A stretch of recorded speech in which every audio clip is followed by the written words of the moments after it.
Olá, todas e todos. Esta é a 22ª aula em regime de ensino remoto emergencial da disciplina História da Filosofia Contemporânea, primeiro semestre letivo de 2020. Essa é a terceira aula dedicada ao clássico de Saul Kripke, Naming and Necessity. Nós vimos na aula passada, próximo ao fim da aula,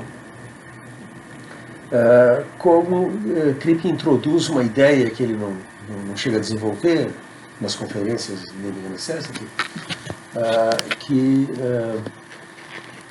é uma contribuição à caracterização das condições de identidade de objetos espaço-temporais.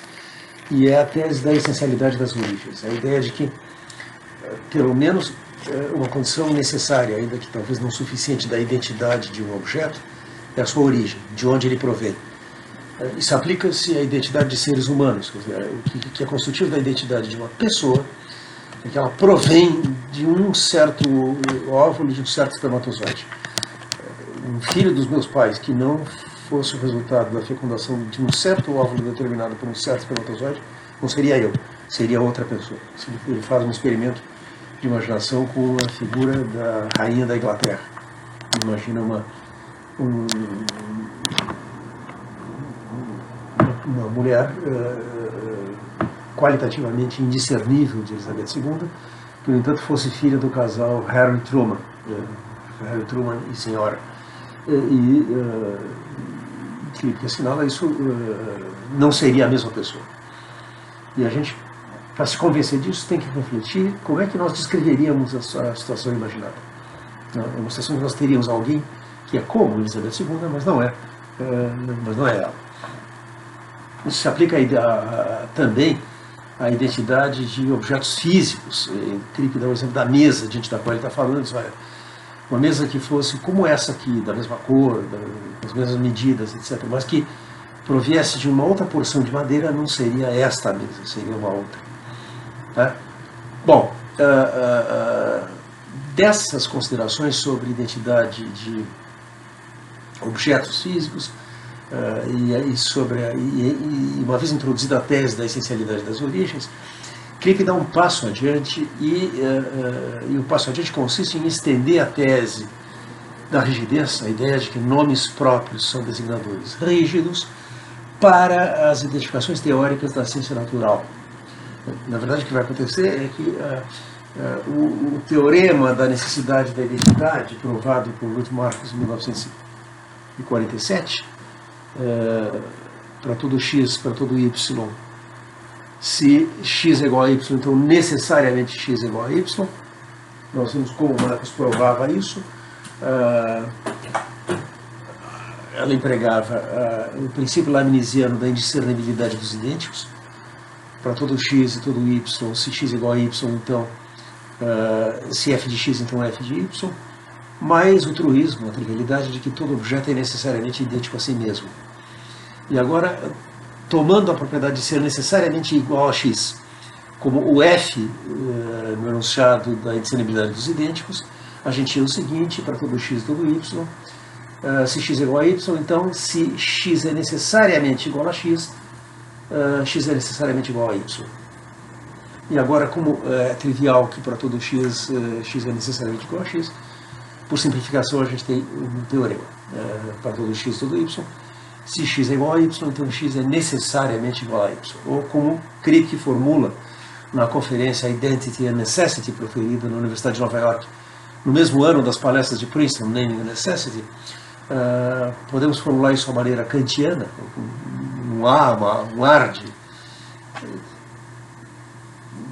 de retórica kantiana, perguntando como são possíveis os juízos contingentes de identidade. E a resposta é: não são possíveis. Não há tal coisa. Uma proposição de identidade, se verdadeira, é uma verdade necessária, se falsa, é uma necessária falsidade. O passo adiante que Kripke dá na terceira conferência de Naming and Necessity é passar da consideração de nomes próprios para aquilo que na gramática tradicional do inglês era chamado nomes comuns. O contraste entre um nome próprio como designador de um indivíduo e um nome comum como designador de uma classe ou de uma espécie. Nomes de espécies naturais, em particular, espécies de coisas que nós encontramos na natureza, por exemplo, ouro, água, tigre, são exemplos dessas expressões. E a tese de Kripke é que essas expressões são designadores rígidos. Nós as empregamos, como empregamos os nomes próprios, em condições de compreensão incompleta. Nós vimos que a tese da rigidez anda junto com a tese da compreensão incompleta. Se eu posso designar um objeto, ainda que eu não seja capaz de responder a pergunta que objeto é esse, é porque eu defiro a fixação da referência a outros usuários na comunidade de usuários da linguagem.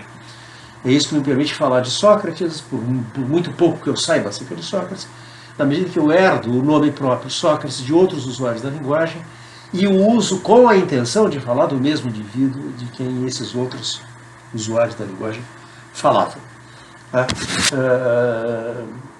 Kripke, então, para articular essa reflexão, ele diz,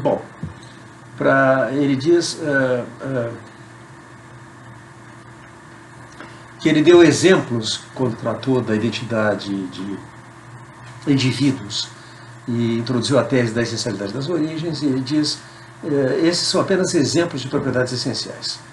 Eu não vou me ater a eles porque eu quero ir adiante para um caso mais geral, que eu mencionei na última palestra, de certas identidades entre termos para substâncias e também propriedades de substâncias e de espécies naturais. Os filósofos, como eu disse, se interessaram muito por enunciados que expressam identificações teóricas, entre eles que a luz é uma corrente de fótons, que a água é H2O, que relâmpago é descarga elétrica, que ouro é o elemento de número atômico 79. Kripke vai sustentar que todas essas são proposições de identidade, portanto, se verdadeiras, são verdades necessárias. E, no entanto, são verdades necessárias que nós só podemos conhecer a priori. A posteriori. Temos que descobrir empiricamente. Portanto, existem verdades necessárias a posteriori, como existem também verdades contingentes a priori. Kripke derrubou a última barreira que a tradição de Wittgenstein do ciclo de Viena tinha estabelecido entre necessário e contingente, e a priori e a posteriori. Pode haver todo tipo de cruzamentos aí. Pode haver verdades necessárias a priori e a posteriori, e verdades contingentes a priori e a posteriori. Aí ele diz, para ter clareza sobre a natureza desses enunciados de identidade, precisamos primeiro considerar um pouco o status de substâncias como ouro. O que é ouro? Eu não sei se esse é um exemplo que interessou particularmente filósofos. Aqui ele diz uma coisa muito infeliz, vejam bem, seu interesse do ouro, nos círculos financeiros está diminuindo em razão de crescente estabilidade das moedas. Quando o texto foi publicado, ele pôs uma nota de rodapé, eu falei cedo demais. Isso é o que algumas páginas financeiras diziam quando essas palestras foram proferidas em janeiro de 1970. Mas diz ele, mesmo assim o ouro interessou muita gente. Eis aqui o que Immanuel Kant diz acerca do ouro. Ele era, diz Kripke, ele era um rico especulador que guardava suas posses debaixo da cama. Não sei de onde é que ele tirou isso. Esse absurdo de Kant guardando dinheiro ou ouro, ou lá o que fosse, debaixo da cama. Uma possibilidade é que Kripke tenha lido o pequeno texto ficcional do escritor britânico Thomas de Quincey, Os Últimos Dias de Immanuel Kant, em que de Quincey imagina como teriam sido os últimos dias da vida de Kant e dá rédeas soltas à imaginação. Mas muito bem, Kant está introduzindo a distinção entre juízos analíticos e sintéticos e diz, aqui vem uma citação então dos prolegômenos de Kant. Todos os enunciados analíticos dependem inteiramente do princípio de não contradição. E são, na sua natureza, cognições a priori. Quer os conceitos que fornecem sua matéria sejam empíricos, quer não. Pois o predicado no juízo analítico afirmativo já está contido no conceito do sujeito, do qual não pode ser negado sem contradição. Por essa mesma razão, todos os juízos analíticos são a priori quando os conceitos são empíricos, como, por exemplo, O ouro é um metal amarelo. Então, isso é um exemplo para Kant de juízo analítico. O ouro é um metal amarelo. Pois, para saber isso, eu não preciso de nenhuma experiência além do meu conceito de ouro como um metal amarelo. É de fato o próprio conceito e eu preciso apenas analisá-lo sem ir além. Kripke dá a referência da passagem dos prolegômenos e diz: a minha impressão dessa passagem não mudou depois de um exame do texto original em alemão, embora eu não possa reivindicar nenhuma grande competência aqui. Porque ele diz lá, dizia na palestra, eu devia ter olhado o texto em alemão. É de fato o próprio conceito, soa como se Kant estivesse dizendo aqui que ouro simplesmente significa metal amarelo. Se ele diz isso, então isso é particularmente estranho, de modo que vamos supor que não é isso que ele está dizendo. No mínimo, Kant pensa que é parte do conceito do ouro, de ouro, que o ouro é um metal amarelo. Ele pensa que podemos saber isso a priori e que nós não poderíamos descobrir que isso é empiricamente falso.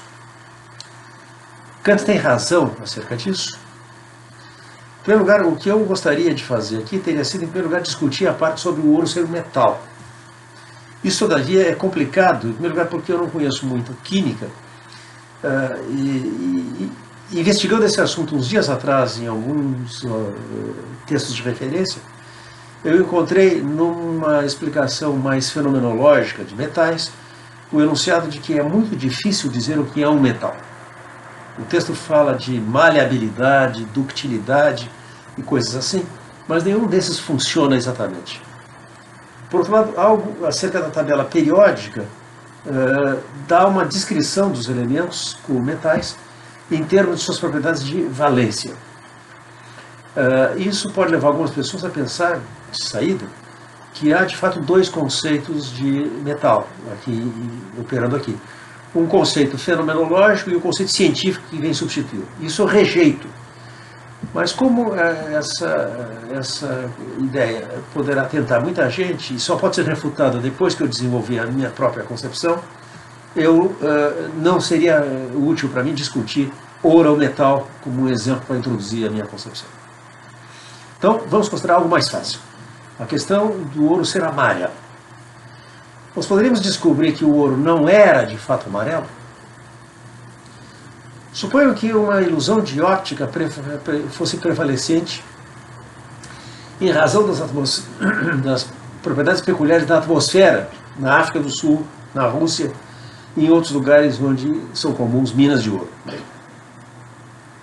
Suponho que fosse uma ilusão de óptica que fazia com que a substância parecesse ser amarela. Mas, de fato, uma vez que as propriedades peculiares da atmosfera foram removidas, nós poderíamos ver que, de fato, esse metal é azul. Talvez um demônio corrompeu a visão dos que desciam nas minas de ouro. Obviamente, as suas almas já eram corruptas, que é uma alma corrompida. E assim, esse demônio os fez acreditar que a substância era amarela, embora não seja. Seria isso a base para um anúncio nos jornais? Descobriu-se que não existe ouro. O ouro não existe. O que nós pensávamos ser ouro, de fato não era ouro. Imagine a crise financeira que se precipitaria, crise internacional, nessas condições. Temos aqui uma fonte insuspeitada de fragilidade do sistema monetário. Ora, parece-me que não haveria tal anúncio. Ao contrário, o que seria anunciado seria que, embora parecesse que o ouro era amarelo, de fato resultou que o ouro não era amarelo, mas azul. A razão, eu penso, é que nós usamos o ouro como um termo para essa espécie de coisa. Outros descobriram essa espécie de coisa e nós ouvimos falar dela. Assim como parte de uma comunidade de falantes, nós temos um certo vínculo entre nós e uma certa espécie de coisa. Pensa-se que essa espécie de coisa tem certos traços identificadores. Alguns desses traços podem, de fato, não ser verdadeiros do ouro. Poderíamos descobrir que estávamos enganados a seu respeito. Mas poderia haver uma substância que tem todos os traços identificadores que usualmente associamos ao ouro, e que usamos para identificá-lo, mas que não é a mesma espécie de coisa, não é a mesma substância. Nós diríamos essa coisa, que embora tenha todas as aparências que inicialmente usamos para identificar ouro, não é ouro. Tal coisa é, por exemplo, como todos sabem, a pirita de ferro ou ouro de tolo. Isso não é uma outra espécie de ouro. É uma coisa completamente diferente, que para os não iniciados parece a substância que descobrimos e chamamos ouro. Podemos dizer isso não porque mudamos o significado do termo ouro e introduzimos alguns outros critérios que distinguem o ouro da pirita. Parece-me que isso não é verdadeiro. Ao contrário, nós descobrimos que certas propriedades eram verdadeiras do ouro em acréscimo às marcas identificadores pelas quais começamos a identificar. Essas propriedades, portanto, sendo características do ouro e não da pirita de ferro, mostram que ouro de tolo não é ouro. Tá? Aqui, Crick está assinalando o seguinte: as propriedades do ouro são descobertas empiricamente. Esse é um ponto que, por incrível que pareça, Kant interviu, sem extrair todas as consequências. Você sabe, a crítica da razão pura é composta de duas partes. Uma doutrina transcendental dos elementos, que é a maior parte do texto, que contém a estética transcendental e a lógica transcendental, dividida em analítica e dialética, e depois uma parte menor chamada doutrina transcendental do método, que é menos frequentemente lida e discutida, por exemplo, no nosso curso de graduação. Ora bem, esse texto de Kant é muito interessante. Aí é uma seção intitulada A Disciplina da Razão Pura, em que ele introduz várias ideias importantes e interessantes. Por exemplo, na seção intitulada A Disciplina da Razão Pura com respeito às suas provas, Kant introduz uma caracterização da natureza de uma prova filosófica. Contrasta provas filosóficas com provas empíricas e provas matemáticas e pretende ter obtido uma caracterização da natureza da filosofia a partir de uma caracterização da natureza dos procedimentos de prova que são empregados na filosofia.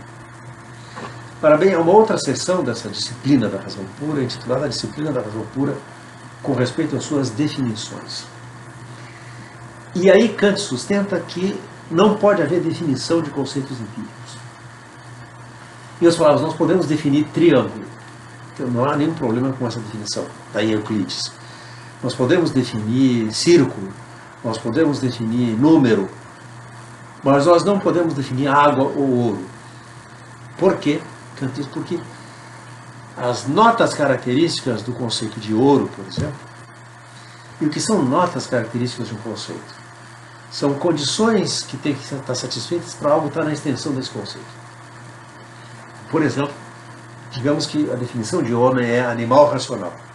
Então, animalidade e racionalidade são notas características do conceito de homem. Ora, Kant diz, mas nós não podemos descobrir, puramente a priori, que notas características tem o conceito de ouro. Isso deve ser descoberto empiricamente. E é por isso que conceitos empíricos não podem ser definidos. Kant está a um passo de reconhecer a existência de verdades necessárias a posteriori. Não tire essa consequência, mas é surpreendente que ele chegue até esse ponto. Um outro filósofo que desenvolveu essas ideias sobre as espécies naturais ao mesmo tempo que Crick dá o crédito a ele, que nós vamos ver em seguida, foi Hilary Putnam.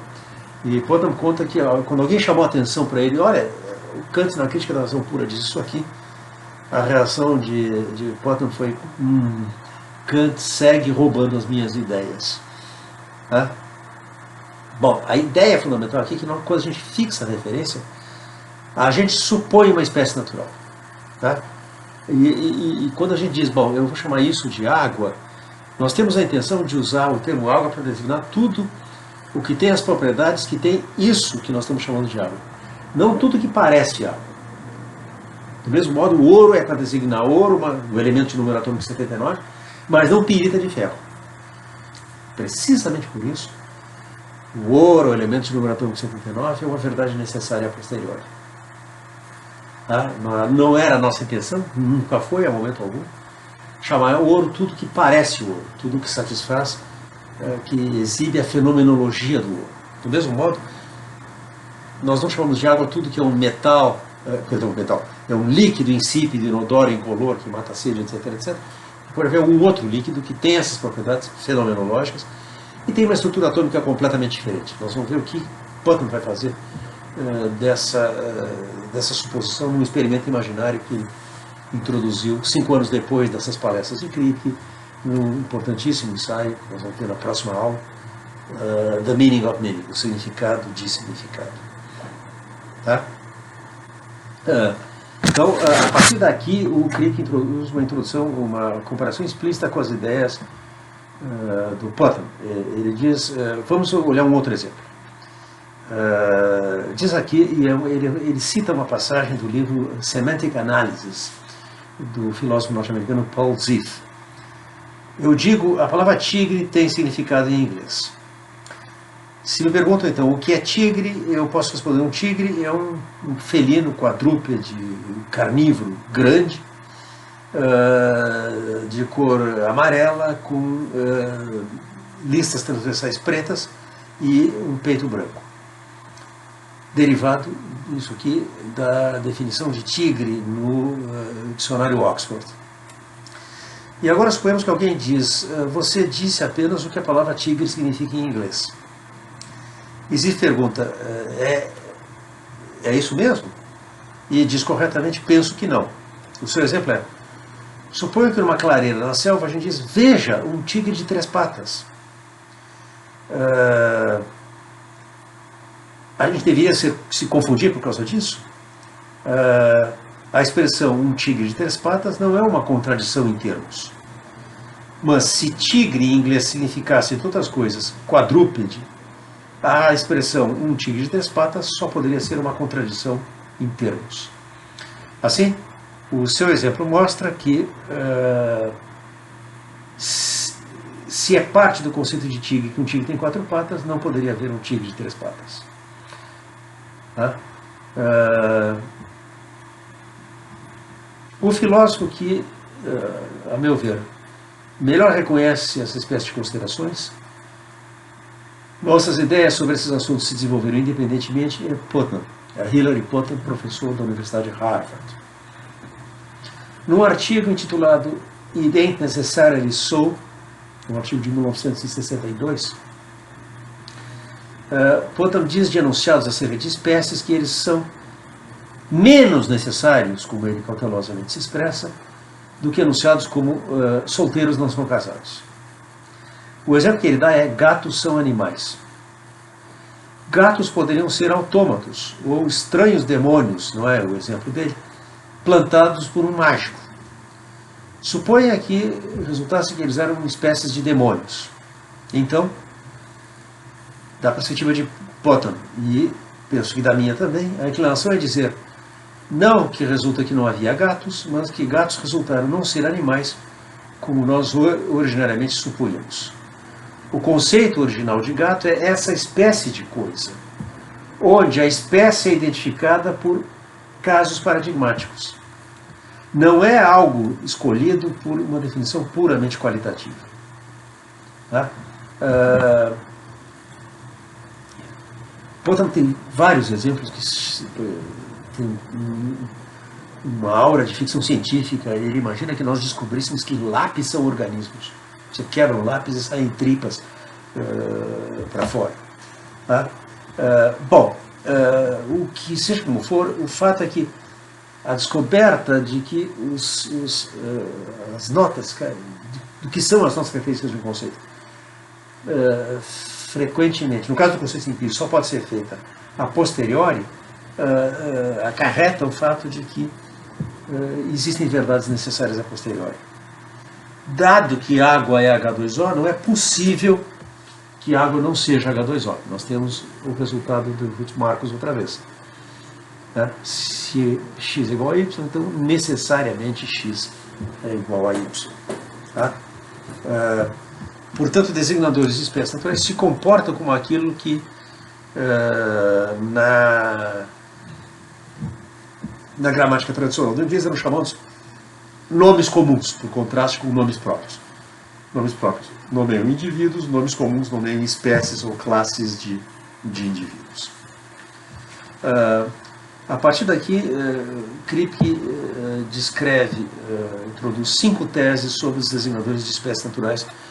Eu vou passar brevemente sobre elas. A primeira é: certos termos gerais e termos para espécies naturais têm mais afinidade com nomes próprios do que, em geral, os filósofos reconheceram.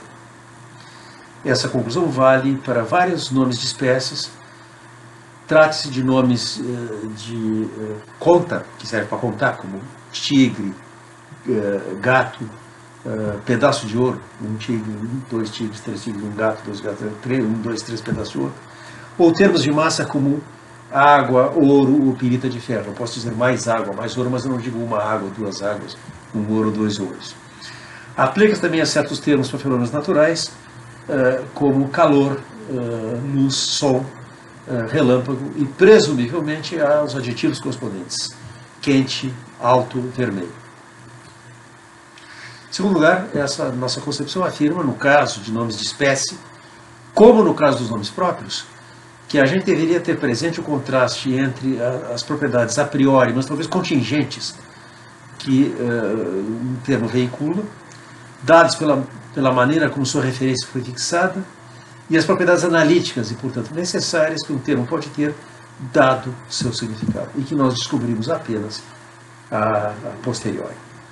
Tá? Terceiro é que, no caso de espécies naturais, certas propriedades que se pensava que eram, pelo menos em linhas gerais, características da espécie, e que se acreditava que se aplicavam à amostra originária, são usadas para caracterizar novos itens fora da amostra original, como da espécie. Eu conheço outras coisas como sendo também água. Em quarto lugar, a investigação científica geralmente descobre características do ouro que são muito melhores que o conjunto original. Por exemplo, resulta que o objeto material é de ouro puro, C e somente C. O único elemento que ele contém é o elemento com o número atômico 79. Em geral, a ciência tenta, investigando os traços estruturais básicos, encontrar a natureza e, portanto, a essência, no sentido filosófico, da espécie. Ou seja, a investigação científica envolve a descoberta de essências. Por fim, e independentemente das investigações científicas assim antes mencionadas, a amostra original é aumentada pela descoberta de novos itens. No caso de ouro, os homens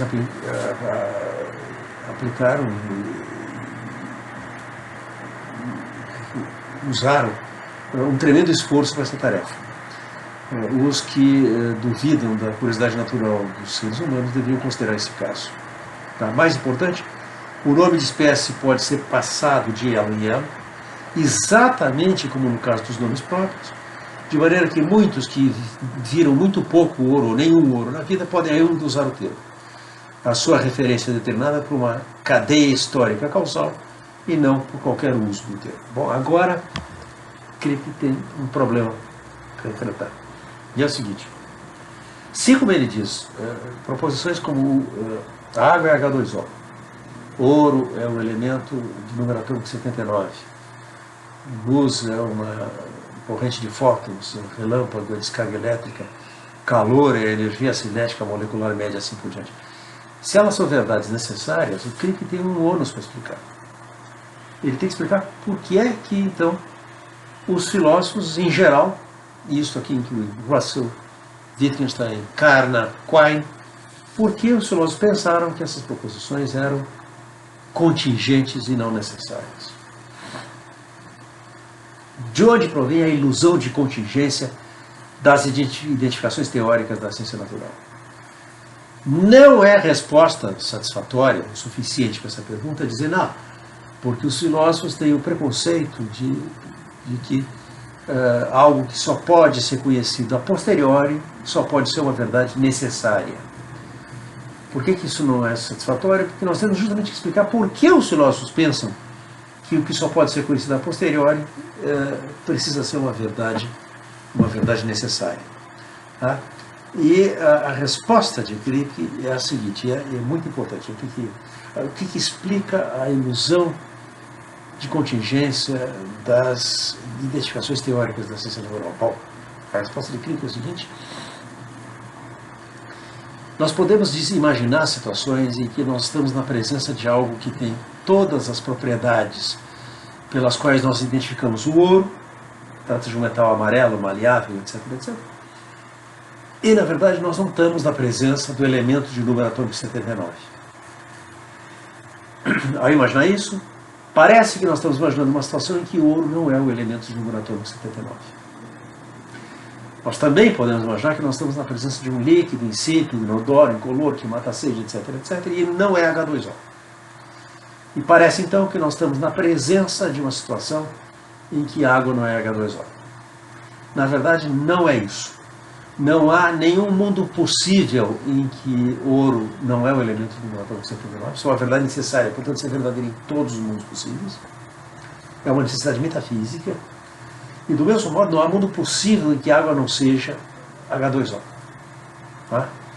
A ilusão de contingência consiste em que nós podemos imaginar mundos possíveis e que nós temos a fenomenologia do ouro, da água, do tigre e assim por diante, o gato presente, e nós não estamos na presença da espécie de coisa em questão. Tá? Então, em casos paradigmáticos de necessidade a posteriori, como água é H2O, o calor é movimento molecular, energia cinética molecular média, a aparente contingência da identidade é explicada por uma estratégia análoga aqui, como nós vamos ver, Potanin emprega num célebre argumento da Terra Gêmea acerca de água, a saber, um argumento que nos convida a considerar contrapartidas, situações que são diferentes metafisicamente, mas que são epistemicamente indiscerníveis. Como Kripke escreve, a estratégia é argumentar que, embora a proposição mesma fosse necessária, alguém poderia estar, qualitativamente falando, na mesma situação epistêmica que a original, e em tal situação uma proposição qualitativamente análoga poderia ser falsa. Por que isso é possível? Porque nós descobrimos essências empiricamente. Deixa eu fazer uma breve comparação agora com o caso, a situação dual, complementar, das verdades contingentes a priori. Tá? Essa noção é introduzida por Kripke através do exemplo do método padrão. Tá? E ele diz... Wittgenstein diz uma coisa muito intrigante acerca disso. Ele diz, isso é uma citação do parágrafo 50 das Investigações Filosóficas de Wittgenstein, há uma coisa da qual não se pode dizer nem que tem um método de comprimento, nem que não tem um método de comprimento. E essa coisa é o método padrão em Paris. Mas isso, por certo, não é atribuir-lhe nenhuma propriedade extraordinária, mas apenas assinalar seu papel peculiar no jogo de linguagem de medir com uma régua métrica. Comenta Kripke, isso parece ser uma propriedade muito extraordinária, na verdade, para que qualquer barra, qualquer bastão possa ter. Penso que ele deve estar errado. Se o bastão é um bastão de, por exemplo, 39,37 polegadas de comprimento, estou supondo que temos um padrão diferente para polegadas, então por que não tem 1 metro? Se tem 39,37 polegadas, tem 1 metro. Em todo caso, vamos supor que Wittgenstein está errado e que esse bastão, essa barra de platina, tem 1 metro de comprimento. Parte do problema que está intrigando Wittgenstein é, por certo, que essa barra de platina serve como um padrão de comprimento, e assim a gente não pode atribuir-lhe um comprimento. Seja isso como for, bem, pode muito bem não ser.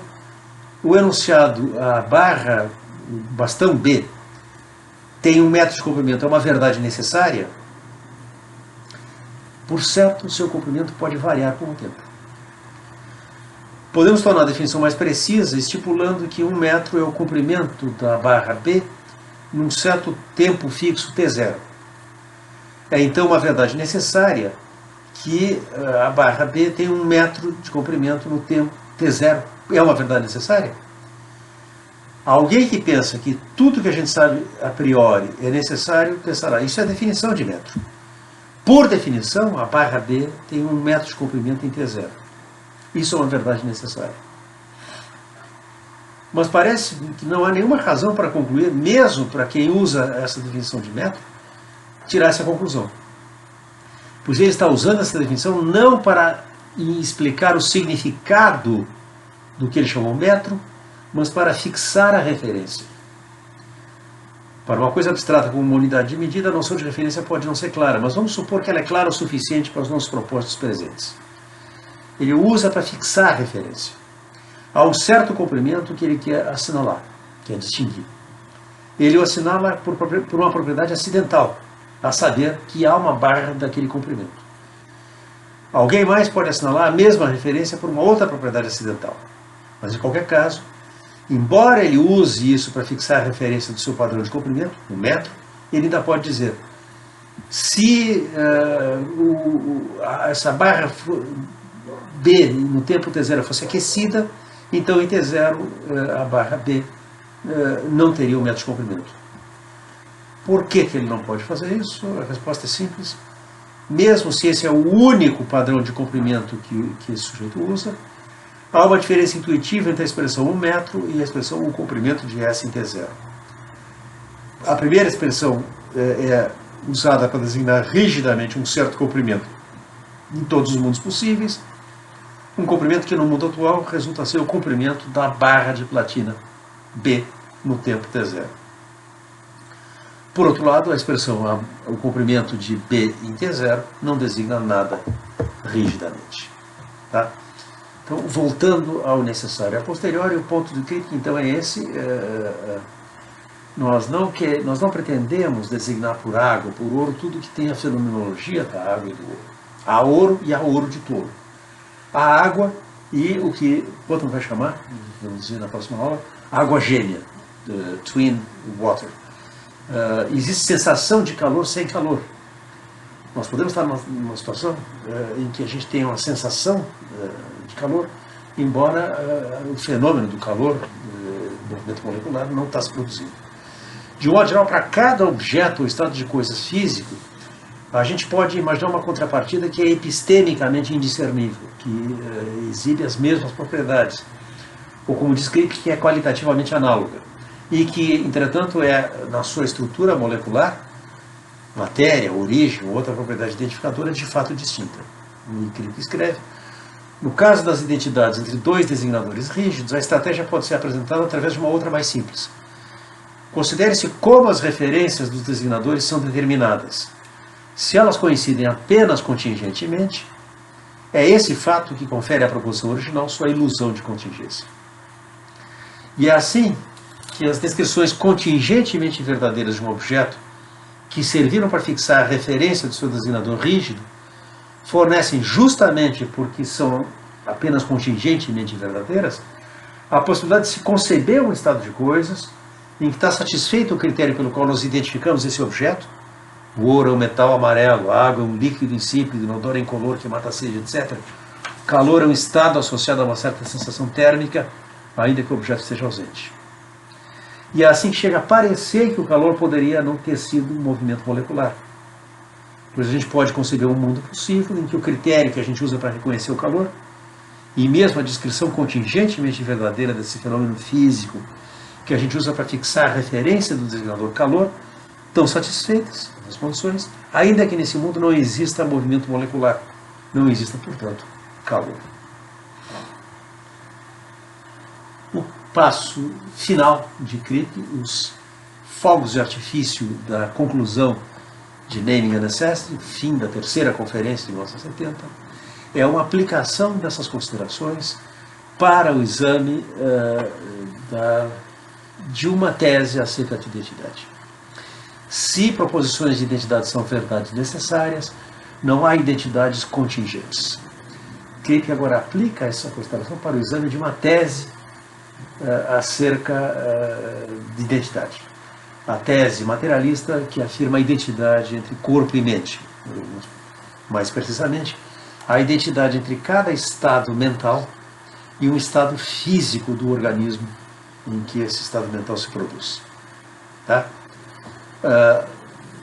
A conversa do teorema da necessidade da identidade, que diz que se A é igual a B, então A é necessariamente igual a B, diz que se A não é necessariamente igual a B, então A não é igual a B. Então, isso se prova facilmente a partir daquela proposição demonstrada pelo Augusto Marcos. Nós temos a conversa. Se para todo x e todo y, x igual a y implica que necessariamente x igual a y, então a conversa diz que para todo x e todo y, se não é necessário que x seja igual a y, então x não é igual a y.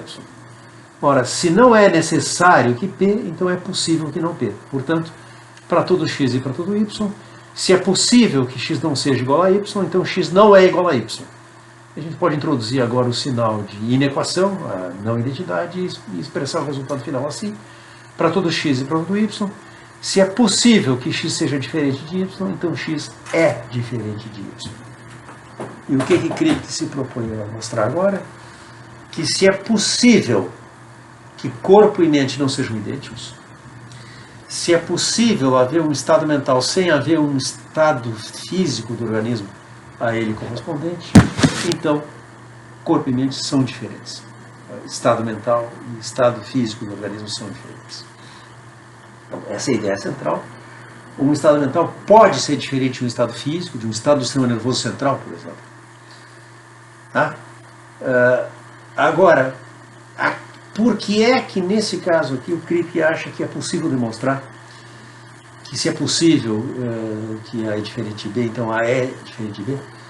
Como se pode mostrar que é possível que corpo e mente sejam diferentes? Pelo seguinte, que nós podemos descrever, sem contradição, situações em que nós temos estados mentais sem termos um estado físico correspondente do organismo.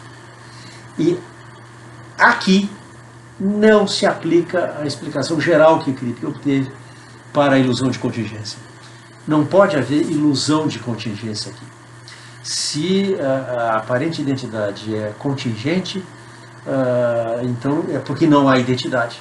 Né? Se é possível que x não seja igual a y, x não é igual a y, e isso não poderia ser uma ilusão, por quê? A explicação geral para a ilusão de contingência, no caso das identificações teóricas da ciência natural, é que nós podemos ter a fenomenologia da água sem termos água. Podemos ter líquido, insípido, inodoro, incolor, e não ter água. Podemos ter a fenomenologia do ouro, metal, amarelo, dúctil, maleável, e não ter ouro. E isso nos serve para descrever situações em que você está na presença da fenomenologia da água do ouro e não está na presença do ouro. E parece que você está descrevendo uma situação em que água não é H2O, ou ouro não é o elemento de número atômico 79.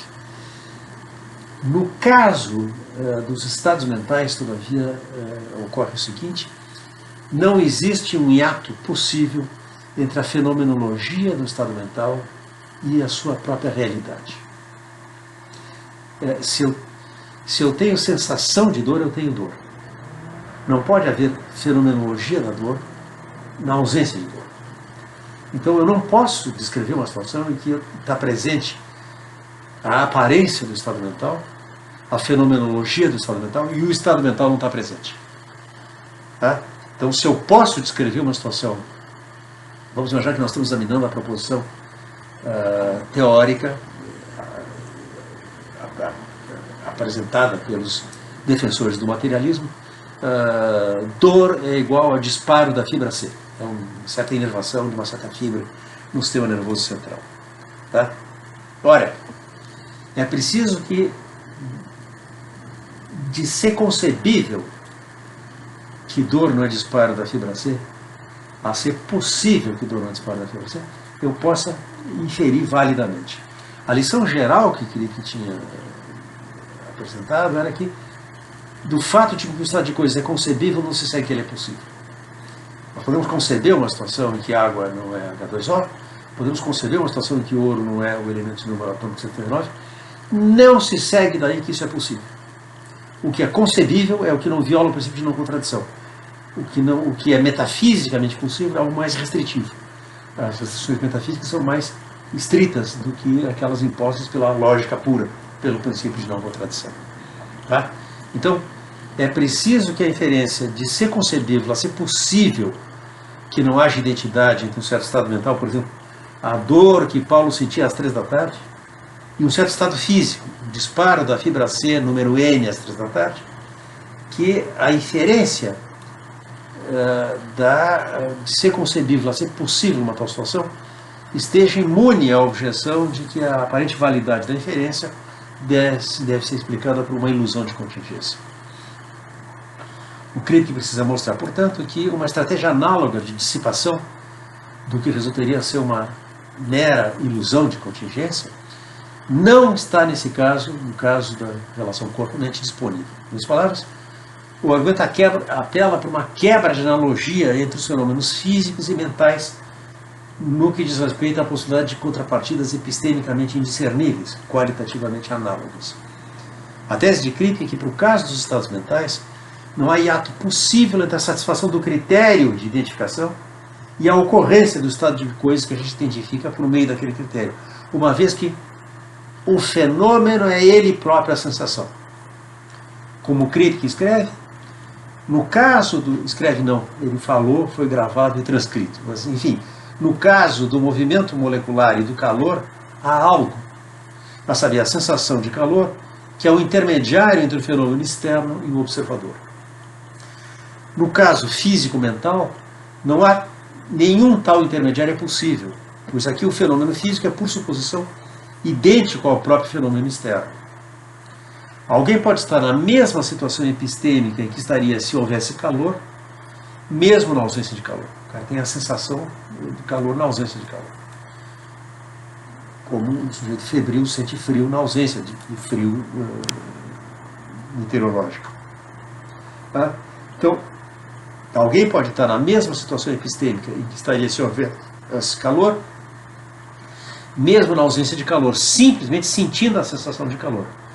E mesmo na presença de calor, pode ter a mesma evidência que teria na ausência de calor por não ter a sensação correspondente. Nenhuma possibilidade como essa existe no caso da dor e outros fenômenos mentais. Estar na mesma situação epistêmica que ocorreria se tivéssemos uma dor é sentir dor. Se o paciente se queixa para o médico que ele está sentindo uma dor, o médico pode dizer qualquer coisa, menos você não tem dor. Ele pode dizer essa dor não tem causa, essa dor é um mero fenômeno de conversão psicossomática, qualquer coisa desse tipo, mas não dizer que você não está sentindo dor. Sensação de dor e dor são a mesma coisa. Então, estar na mesma situação epistêmica que ocorreria se tivéssemos uma dor é sentir dor. Estar na mesma situação epistêmica que ocorreria na ausência de dor é não sentir dor. Para o caso dos fenômenos mentais, portanto, ser é ser percebido. Tá? De como algo é apreendido, a como é, não há nenhum hiato possível. A fenomenologia dos estados mentais é a sua própria natureza. Tá?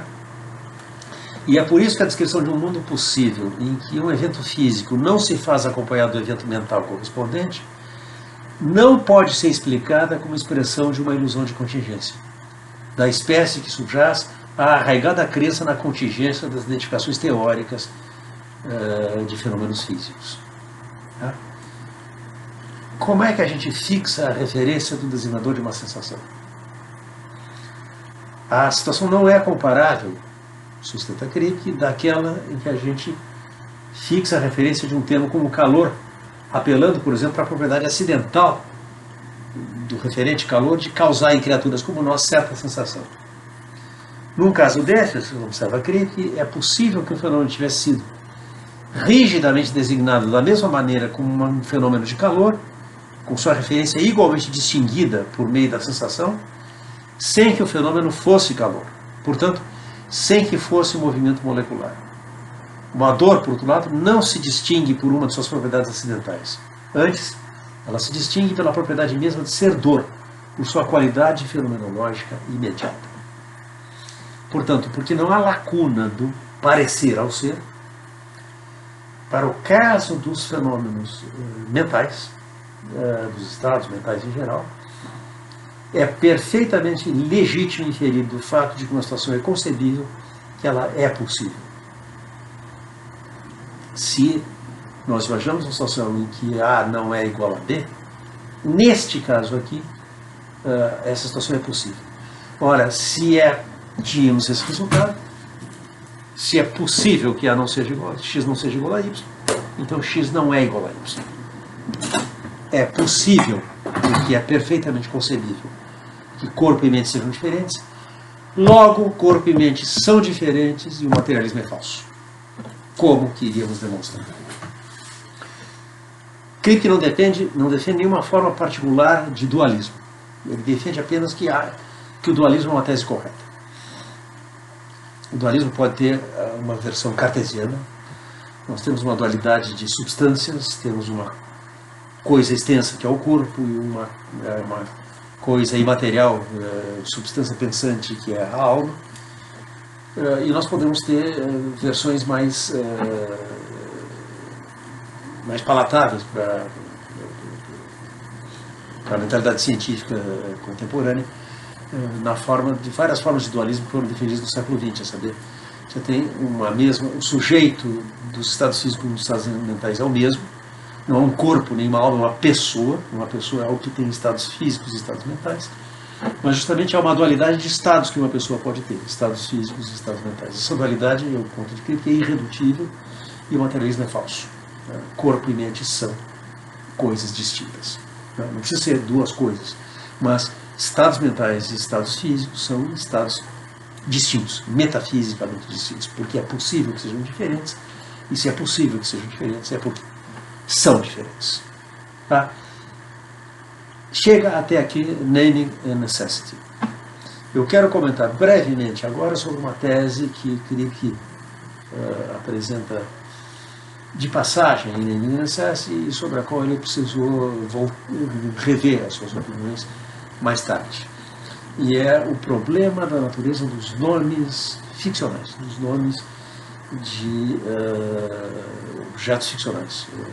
Nomes como Apolo, o nome da mitologia, o Hamlet, o Sherlock Holmes. A tese do Kripke é a seguinte, em Naming and Necessity, esses nomes são designadores rígidos. Ora, o referente de um designador rígido em todo mundo possível é o objeto, a entidade, o indivíduo que esse designador designa no mundo atual. No mundo atual, Sherlock Holmes não designa nada, não há Sherlock Holmes. Como eu sou um designador rígido, se o designador não designa nada no mundo atual, ele não designa nada em nenhum mundo possível.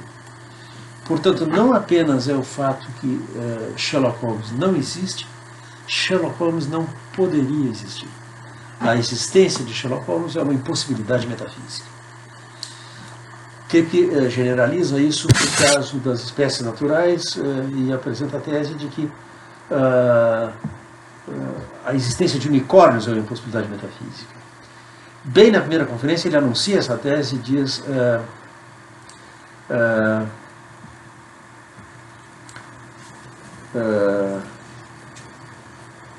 algumas das opiniões que eu tenho são opiniões que à primeira vista parecerão ser obviamente erradas. Meu exemplo favorito disso, que provavelmente eu não vou ter tempo de defender nas palestras, de qualquer modo nunca convenço ninguém, é o seguinte, é uma alegação comum na filosofia contemporânea, que há certos predicados que, embora de fato sejam vazios, têm extensão vazia, o tem por uma razão contingente, e não por uma espécie de necessidade. Bem, isso eu não questiono. Mas um exemplo que frequentemente é dado é o exemplo de unicórnio. E assim se diz que, embora nós descobrimos que não há unicórnios, por certo, poderia ter havido unicórnios. Sob certas circunstâncias, teriam havido unicórnios. E isto é um exemplo de algo que eu penso que não é o caso. Talvez, na minha opinião, a verdade não deveria ser expressa em termos de dizer que é uma verdade necessária, que não há unicórnio, mas simplesmente que não podemos dizer sob que circunstâncias teriam havido unicórnios. Depois ele acrescentou para a publicação do texto uma breve nota sobre unicórnios, defendendo que é uma verdade metafísica, que não existem unicórnios. Ora, tem um problema com essa tese.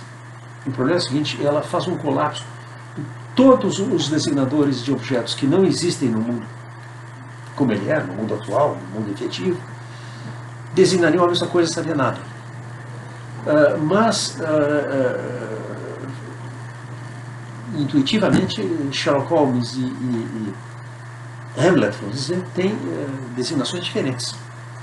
Se eu disser que Hamlet era príncipe da Dinamarca, eu digo algo verdadeiro.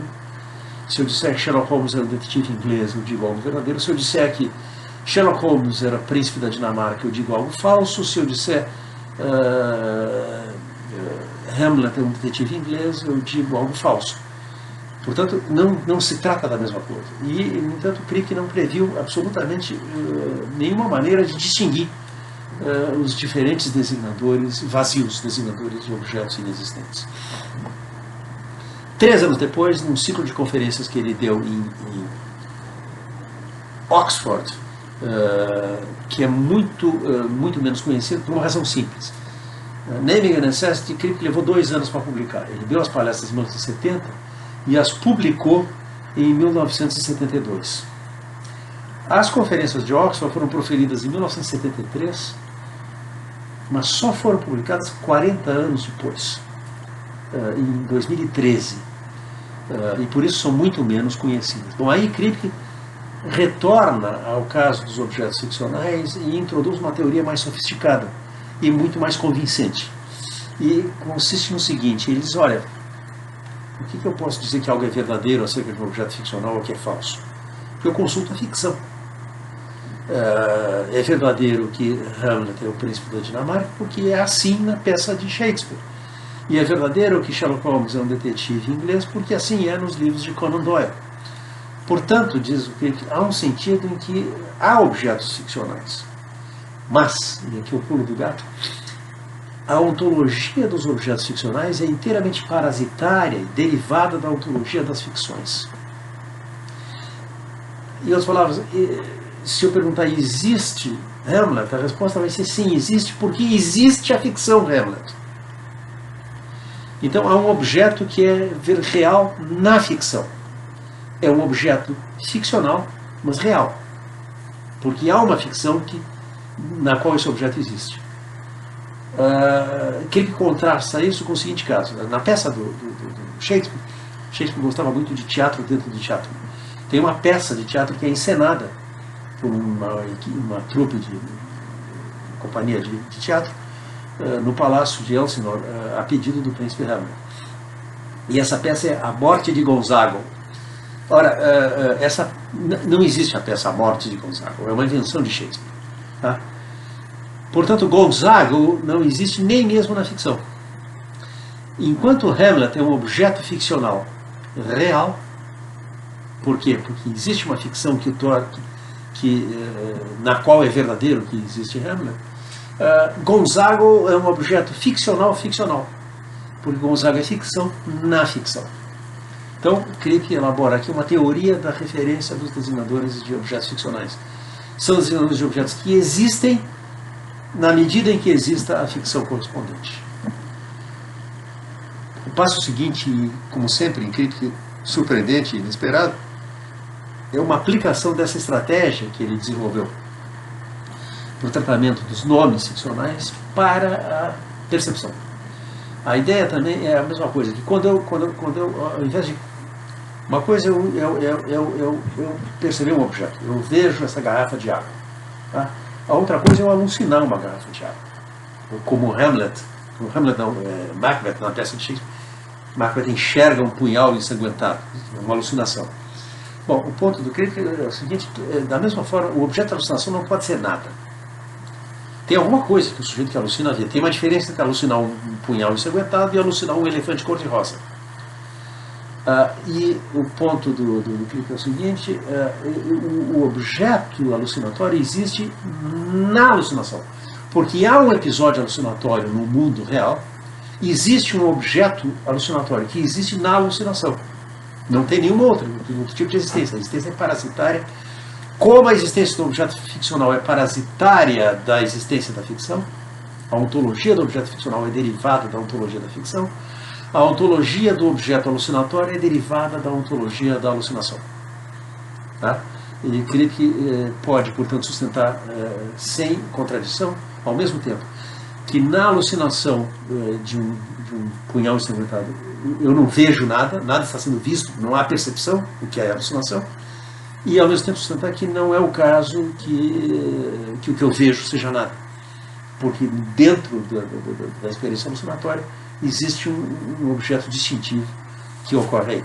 Isso está desenvolvido nas conferências de 1973, publicadas com o título de Referência à Existência, em 2013. Kripke demora muito para publicar, ele escreve muito pouco, a maior parte das coisas até hoje publicadas de Kripke são transcrições de palestras que ele deu, há contribuições de Kripke para ramos inteiros da filosofia, e da lógica e da matemática também, que só existem na forma de comunicações orais. Por exemplo, em teoria dos conjuntos na matemática, existe uma teoria dos conjuntos de Kripke e Plátek. Plátek é o cara que se sentou e botou no papel uma teoria que Kripke expunha por aí oralmente e que ele nunca se deu o trabalho de escrever. Bom, com essas considerações a gente encerra o capítulo Só o Kripke, e na próxima aula nós vamos ver como essas considerações que pertencem à filosofia da linguagem e à metafísica foram estendidas para considerações a respeito da natureza dos estados mentais. E nós vamos para esse propósito, atentar para algumas coisas que estiveram fazendo, paralelamente às investigações de Kripke, filósofos como, dois nomes vão ser importantes para nós, Hilary Putnam e Tyler Burch, em particular. Putnam já faleceu, Burch é professor da Universidade da Califórnia, em Los Angeles. Essa é a matéria para a próxima semana. Até lá, tenham um bom fim de semana.